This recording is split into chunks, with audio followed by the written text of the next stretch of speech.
अस्सलामुअलैकुम सुबहान अल्लाहि अम्मा युशरिकून वसलामुन अलल मुरसलीन वल्हम्दुलिल्लाहि रब्बिल आलमीन।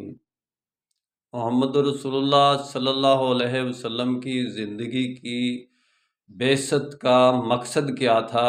वल्लज़ी अरसला रसूलहू, अल्लाह ताला ने कहा मैंने अपने रसूल को भेजा बिलहुदा व दीनिल हक़ की हदायत के साथ और दीन हक़ के साथ, लियुज़हिरहू ताकि ज़ाहिर कर दे, अलद्दीन कुल्ली तमाम अदियान बातिला पर, वलौ करिहल मुशरिकून मुशरिकून को ख्वाह कितना भी नागवार हो। ये कुरान में 3 जगह पर आयत आई है, व कफ़ा बिल्लाहि शहीदा भी आई है, यानी कि मुख्तलिफ सियाक़ व असबाक़ से यही 3 जगह पर आयत आई है कि अल्लाह ताला तो ये चाहता है, रसूल को इस मकसद के लिए भेजा है कि वो इस्लाम को, दीन इस्लाम को तमाम अदियान बातिला पर गालिब कर दे, और मुशरिकीन को ख्वाह कितना भी नागवार गुजरे ये बात कि ये गालिब हो रहा है, ये मकसद था। लेकिन अब तो ये अपने ऊपर आपस में एक दूसरे पर लियुज़हिरहू नहीं है कि वो बिलहुदा के साथ व दीनिल हक़ के साथ आपस में मुस्लिमीन एक दस्तो गिरेबान हैं, तकसीम हैं।